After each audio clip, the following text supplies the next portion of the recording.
Kate Greenberg was appointed to serve as Colorado's first woman Commissioner of Agriculture by Governor Jared Polis in December 2018. As Commissioner, Greenberg provides leadership and direction to the Colorado Department of Agriculture, which serves producers operating more than 38,700 farms and ranches in the state. She's a member of numerous state boards and commissions, current board president of the Western U.S. Agricultural Trade Association, and vice chair of the Western Association of State Departments of Agriculture. Commissioner Greenberg is the recipient of the Emerging Conservation Leader Award from Western Resource Advocates and a 2019 Who's Who in Agriculture honoree. She's worked in and advocated for agriculture for more than 14 years. Thank you so much for being here, and I will pass it to Jayla to finish up your introduction.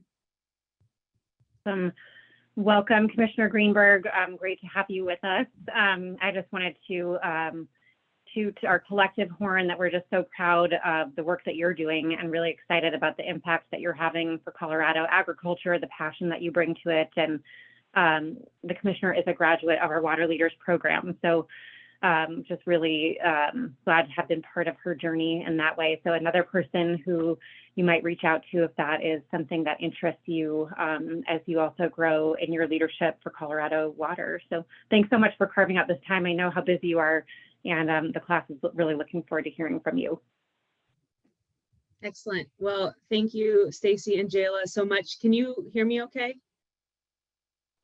Yeah. I can't see you. Okay, great. So if you're nodding, I can't see you since I'm sharing my screen, but it's great being with you all today. Thank you so much for the invitation. I'm going to speak till about 3:50 so that we have our full 10 minutes for Q&A if that's what you all are looking for. But I certainly want to leave that time. First off, let me say you all are in fabulous hands with WECO and Jayla and Stacy's guidance. As Jayla mentioned, I am a proud graduate of Water Leaders. I was actually in Water Leaders before I got this job. I was in my last role as the Western Program Director for the National Young Farmers Coalition. So for about the 6.5 years before I became Commissioner, I was working on issues, especially around federal policy, but some at the state level that pertain to young and beginning farmers and ranchers, and how to make sure that we're reducing barriers and creating access for young people to get into ag or stay in ag. And I actually remember, I think it was maybe my last Water Leaders course when I had the realization that I wanted to manage fewer people and work fewer hours and maybe go back to school. And then I ended up applying for this job as Commissioner, and I went the very opposite direction. But I'm very grateful to have had the chance to be in this role. I'm in year 4, which is hard to believe. But before my time as Commissioner and before my work with the National Young Farmers Coalition, which was really working all across the Intermountain West on policy issues, I've been working in ag, farming across the Intermountain West. I then moved to Mexico to work in the Colorado River Delta. I was working for the Sonoran Institute on their project to reconnect the Colorado with the Sea of Cortez. My work was to help manage native tree greenhouses and do restoration along the riparian corridor, but it really gave me a sense of how water policy defines our landscape. And I had, worked in the field in the US, but working in the field from the bottom of our system where you can actually watch where the Colorado River ends. And now we've got, 70 miles or so between the end of the Colorado and the Sea of Cortez. That was certainly an aha moment for me that if I want to do the work of ag and natural resources, I'm going to have to get serious about doing policy work and helping shape the policies that define our landscape. So today I want to talk a little bit about the nexus between land use and water. And I think there's a lot of directions I could go with that topic. And probably a lot of those directions I will not touch on because I really want to focus about what we're doing at CDA and how we're thinking about our own tools and levers to help drive this work forward. So just know that there's a lot more to this conversation that is being had. I'm sure many of you are living this every day. So let me start out by giving a quick background on who we are as a State Department of Ag. So I am, as the Commissioner of Agriculture, and appointed by the Governor. And Governor Polis appointed me in December of 2018. And my charge is to advance the mission of the department. We really have sort of 3 main areas in my mind that are core to our mission. So that's strengthening and advancing Colorado agriculture, promoting safe and high quality food supply and protecting consumers, and fostering responsible stewardship of the environment and natural resources. And our vision is that Colorado is today and is into the future strong and vibrant, remains a key driver of our economy, and is recognized both locally, I would add, and worldwide for its safe and abundant supply of high quality food and ag products. So very broad mission. We have within our 300 plus person agency, 8 divisions that are both regulatory and service oriented in nature. So we do everything from tear the scales at the grocery store to make sure you're getting what you're paying for. That goes back to the protecting consumers part of our mission, to doing international trade missions with Colorado food and ag and beverage companies to help sell our products both at home and abroad. So really broad workload that we have. But in addition to those sort of the core mission areas, we have what we're calling WIGs, which are wildly important goals. I've got 2 of our 3 WIGs up on the screen here, and then the third one is really where I'll get into sort of the bulk of what we're talking about today. So the first one, supply chain and economic resilience. Again, we've got our day-to-day work, but we have this incredible opportunity, given the platform we have as an agency statewide, to try and solve problems, both present problems and future problems for our producing community as well as our ag worker community. So really thinking about, of course, what we've been through the last couple of years, the supply chain issues we have seen and continue to see, the economic struggle that we're seeing in agriculture. A lot of producers are living on the margins. Of course, ag is a high risk, low margin business. So the challenges, anytime something moves, it has a much bigger impact on sort of the bottom line for producers. Of course, for ag workers as well, which is an area of work we're growing into, which is critically important, obviously from a social and human perspective, but also for making sure we have people to do the work. We are, and my dog has joined us, if you hear her in the background.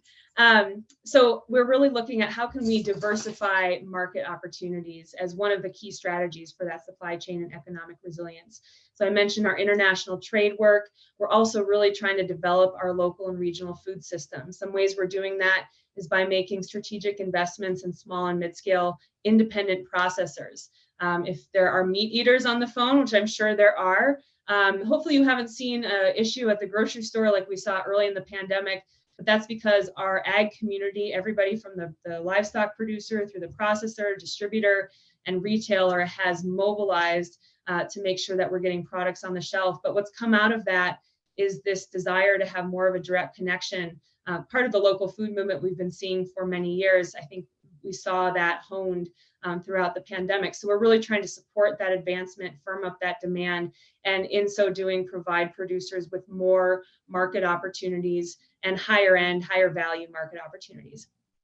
Our second wildly important goal is supporting the next generation. I should say these are not linear. They really are interstitched with one another and integral to each of these are integral to each other's success. So in thinking about the next generation, everything we are doing is really in support of future generations of Colorado ag. And that's not necessarily just producers, right? I mean, that's farmers, ranchers, ag workers, but it's also going to be drone pilots. It will be researchers, lab scientists, food producers, small business owners. You name it, there is a place for young people in ag. We want to make sure that that is held true. So some of the work we're doing here, we've really scaled out sort of our the pipeline that we're building in support of the next generation. So we've launched a STEM program with our labs. So we invite middle and high school students, and actually we've just been working with some CSU students as well to come get hands-on experience in our labs in Broomfield. That could be doing E. coli testing for food safety or pesticide testing on marijuana or hemp. We do all sorts of things in our lab as well as animal health. So we're really offering those hands-on opportunities. We've also got paid apprenticeship program for young people who are looking to get experience in the field. So that's somebody who isn't sure if they want to go into farming or ranching, but they want a taste for a season. So we can actually pay that producer to bring on an apprentice, pay the apprentice for their time and labor, and then hopefully build those relationships there. From there, we're also doing the same thing with our department, because obviously, on the agency side, there's so many ways to get involved in agriculture. So we have a paid internship program. And then the two other components, kind of along that pipeline of, one's education or career. In just a few weeks, we're going to be formally announcing an innovative financing tool that we've established to be able to lend to beginning and underserved farmers and ranchers statewide. We're partnering with First Southwest Bank down in Durango, which is my hometown, but they have a statewide presence all across the state. So incredibly excited about that. I know from my previous work with young farmers that access to land and access to credit and capital are two of the biggest barriers that young people face. This new loan program, if we can pull it off, which is of course what we're working toward, is going to be a tool that is much more flexible than a lot of conventional lending. So we'll be able to take more risk and give more people a chance to build out their dreams.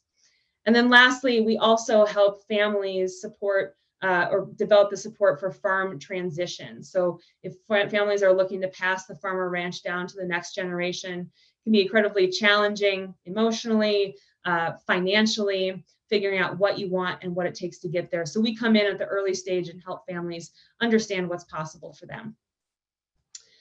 Okay, so the third WIG for our department, our wildly important goal, again, this is what we do on top of our day-to-day work to really drive change and transformation in support of Colorado ag. This is voluntary stewardship. This is our soil, water, and climate work. And let me give you the framework for how we think about this WIG and this effort. First off, farmer and rancher led. We really believe that farmers and ranchers and ag workers who do this work every day have more of the answers than we could possibly generate out of just our minds in some glass conference room somewhere. Of course, we've also got great relationships with research institutions, federal agencies, and others, and we all together are helping build this work out. Voluntary and incentive-based, that's been our approach and will continue to be our approach to really advance the work of stewardship and conservation across the state. And then thinking, we've got a lot of immediate challenges that we deal with on the day-to-day, and we have to respond and address those. But we're also looking well down the horizon. How can we help build resilience into our system and into our farm and ranch families and our agricultural workers to meet the growing needs of a growing population, a changing climate, aridification, the arid West, and many other challenges. I think we are a really hopeful and optimistic agency. And so when we're looking into the horizon, we know we're going to have to adapt and change, but we have a lot of data points that show us we're capable of that. So I see our agency as really sort of helping absorb risk for producers to make that transition. And by what I mean by that transition is really any transition that producers are making toward greater stewardship, greater conservation, and greater adaptation to the list of things I just mentioned. So I want to mention sort of these three that you see on the screen are sort of our key programs right now of how we're addressing this. The STAR program, Saving Tomorrow's Agricultural Resources. And I'm doing a time check. I have 3 minutes. I'm going to see if I can tie this together in 3 minutes. Saving Tomorrow's Ag Resources is our soil health program. When I started, we had no climate and no soil health program. We had $0 to that work. Now we've got a soil health program codified in statute. We've got $8 million and a $30 million request to the USDA to help Colorado be the leader that we already are, but really solidify our leadership in climate smart ag. And a lot of that is getting resources to producers to make transitions to climate smart production. There are dozens of tools and practices of what that looks like, but really it's around the potential for water conservation, primarily through soil moisture holding capacity in the soil, and reduced application of irrigation. It's through the potential for carbon sequestration, reduction in chemical inputs, increase in biodiversity, and many other outcomes that we're monitoring for. So we're really excited about this. This is one of our key initiatives. If any of you are new to soil health, I would love to talk your ear off, because soil is a magical living landscape, and the more we nurture it, the more it nurtures us. Acre 3 is our renewable energy and energy efficiency program. So we help farmers and ranchers and ag businesses go green, whether that's through micro hydro in their irrigation or center pivots, solar, agrivoltaic, stacking solar panels, and livestock production, or maybe even crop production. And then lastly, our Agricultural Drought and Climate Resilience Office. This was a bill that we passed as an agency last year. We actually just got our second person that we're going to be able to hire to do this. This is where we really build out our strategy for that adaptation and resilience around climate. Drought resilience projects. I was just down in the San Luis Valley week before last, visiting some of the places that we've been able to invest recovery money toward those goals we talked about. So we got to visit a project where CDA dollars for drought resilience have helped sort of rebuild a diversion structure in the San Luis Valley. That's better for farmers, it's better for fish, it's better for boaters. It's one of those really win-win-win projects, and those are the kinds of things that we're looking at to fund. Soil health and conservation, I mentioned this. This is down in Jaroso in the southern San Luis Valley, visiting a fungal compost pile. Again, I will happily nerd out on compost and soil with anybody who wants to. But this is really, again, going back to sort of the regenerative concepts that we are really trying to nurture. How can we help bring more life into our system so that our system continues to be adaptive and resilient and support us well into the future? And then lastly, partnerships are the bedrock of our work. This is actually on a statewide drought tour up in the Yampa Basin last summer. You'll see Governor Polis there addressing the crowd. This is something that we co-hosted. We do this sort of thing all over the state. I go places, my team goes places, we bring the governor out and really focus on the expertise in the field. And that's really the bedrock of what we do. So, in my last maybe 30 seconds, how does this tie back to land use and water? Obviously, like I mentioned, there are so many issues. I'm sure you've heard about many of them today when it comes to how we manage transbasin diversions or interstate compacts or urban development along the Front Range and how that impacts agriculture across the state. I think my closing comment, knowing there is lots left to cover, is that if we truly value agriculture in the state of Colorado, we're going to have to make sure our policies reflect that value. And that's very true of how we develop, of how we manage land and water, and what our outcomes are. A lot of our work is around the inherent value of natural and working lands and the people who steward them, and the values that they bring to society: food production, wildlife habitat, open space, water holding capacity, adaptive capacity of our landscape. All of that comes back to agriculture. Of course, that's not even to mention the cultural, economic, and community factors. We've, of course, had ag production in the state for millennia with our indigenous producers, our acequia communities in the San Luis Valley, farmers and ranchers whose families have been here more than a century, and newcomers to the state, to this country, to agriculture. All of us are part of not just who Colorado Ag is today, but who we are in the future. And so my hope in this role, and my hope as a state, is that we continue to look at our land use policies and how we manage water with those values that agriculture encompasses at the core of what we do. So with that, I will pause here. This is my info. I'll also put it in the chat so I can stop sharing and see your faces. But thank you guys for listening, and I'm happy to take any questions or comments you might have. Thank you so much. All right, we've got a couple questions already. You guys are ready. All right, Ariel, we'll start with you. So you said you would nerd out on soils, and my question is, can you do that for a few minutes? Yeah, absolutely. Okay, so if you think about under our feet, no matter if you're in a building like all of us are or out in a field, somewhere down there, there's a below surface ecosystem. And what's happening beneath the surface in, let's say, a healthy field. And I see Katie Russell's hand up. So I know there's some experts on soil on this call. So I just want to note that folks are out there. But if you think about what's underneath the soil, underneath our feet, it's teeming with life, with mycorrhizal fungi that is a sort of a home, a habitat for beneficial organisms of all sorts of scales to come and build literally like an ecosystem underground. And what this ecosystem does, and these living organisms do, they do a lot of things. They help break down sort of, parts of the soil into usable nutrients for plants. They help with soil structure, which is important for water infiltration and water holding capacity.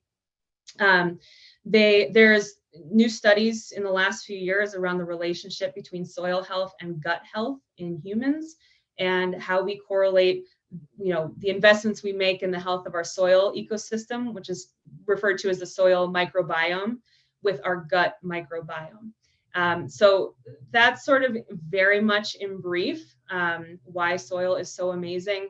But what we see with producers or research stations and others who are doing a lot of work on soil health is that with greater investments in towards soil health, we're seeing a lot of those outcomes that I talked about earlier: reduction in chemical inputs, which reduces chemical resistant weeds, which can reduce tillage, which can help keep carbon and water underground. It's really all connected, and a lot of it comes back to microorganisms we can't see that are under our feet everywhere we go. Thank you. I guess I have another question, but Katie can go first, and Dan, since they already have their hands up, and I'll put my hand back up. Okay, thanks, Ariel. Oh, Katie, go ahead.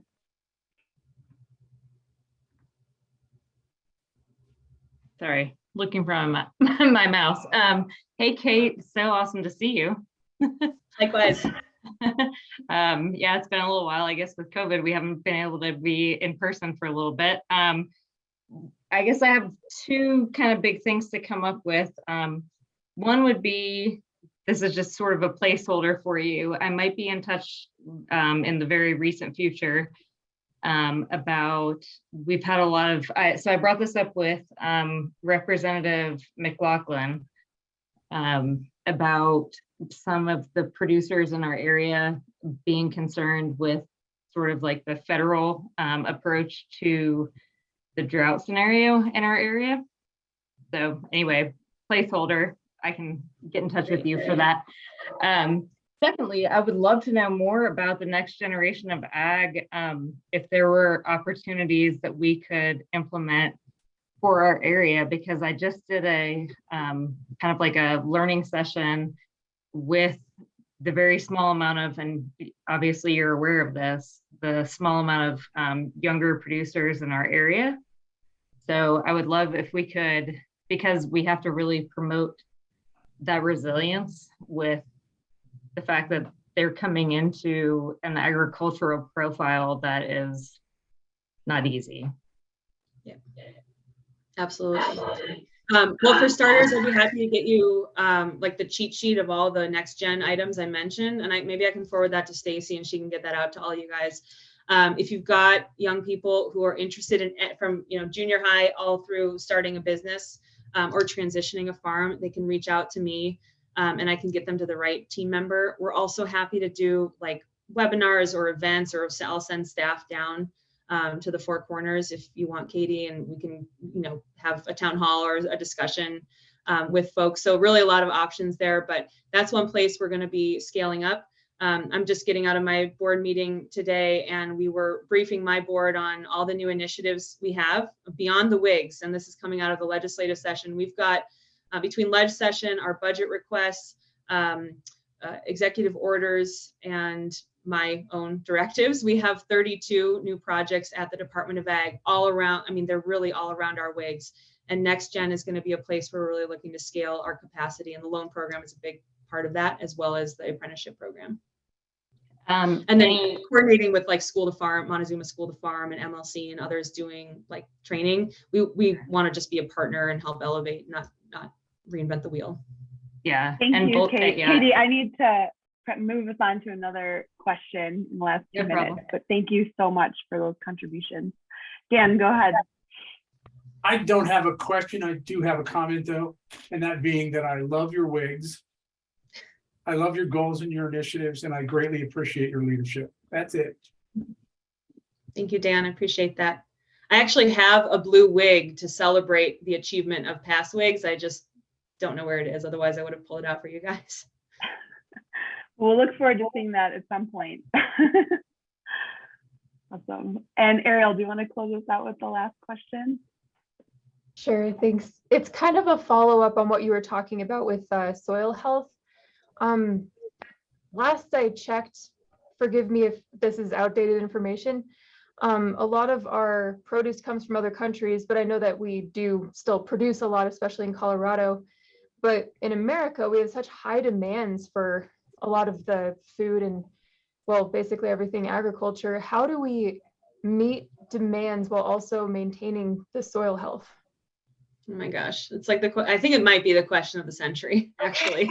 Yeah. I mean, well, to manage soil health toward greater health, you need water.